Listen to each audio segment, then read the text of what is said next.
The moment as we speak, my one wrist cannot go past a certain point. Yesterday when I woke up, my shoulder could barely move past, and the day before that, I couldn't even move my arms. My elbows couldn't even lock out. Basically, it's like being stiff. I couldn't move any. I was really confused on what was happening, but then it just made sense for me. I've been training the program for a whole week now.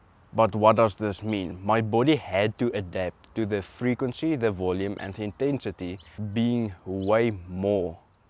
And this made so that my tendons, my joints and my body needs to adapt. It's not used to this. And that's basically why my body just said, nope, no thank you.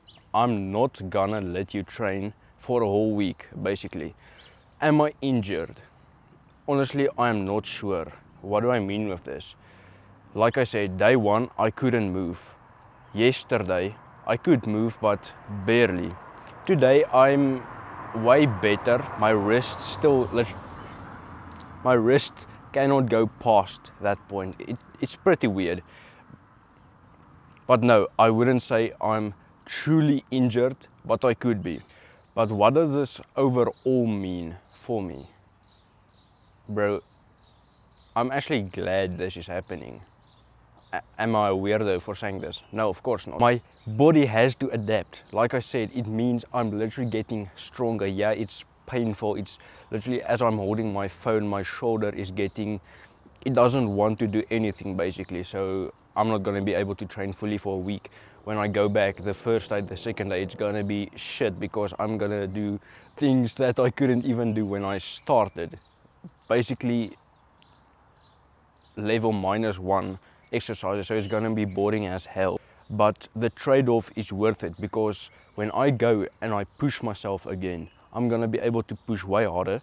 My body will be able to perform way harder and training will just be better. Let me give you some info if you didn't know this. Your muscles adapt way faster than your joints and your tendons.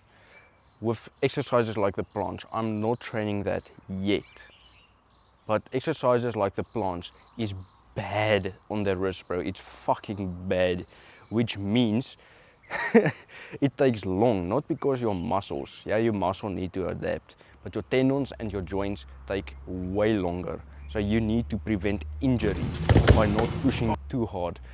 With calisthenics, you make progress by pushing 80 to 90% intensity, not 100.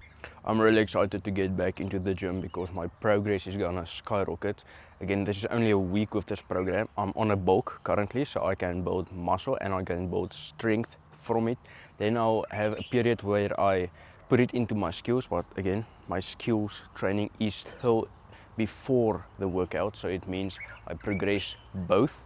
If you want to see the journey from me, a 16-year-old, almost 17 actually, progressed from where I am now to way higher in calisthenics. Nobody's holding a gun to your head, but I suggest you follow because if you want to start calisthenics, you can grow with me. I am ahead of you. Probably I can do the front lever handstand push up, the muscle up. I'm not a beginner anymore. I'm pretty advanced, but I'm not elite yet. I'm gonna go to elite level. If you want to see that, you can follow along, you can improve. And if you want me to help you go from where you are right now to where I am, I've had 3 trainers, I have had programs, so I know a thing or two about helping people with calisthenics. I'm helping people right now. If you want, I can only take on 1 to 5 people. Go to my Instagram, Eckhart Hatting. I'm gonna put the link at the top of the description. You can message me coaching. There's literally 0 pressure. This is only if you want to progress faster basically than everyone else, you can do this. Now stop watching YouTube videos and remember, there's no better time than now.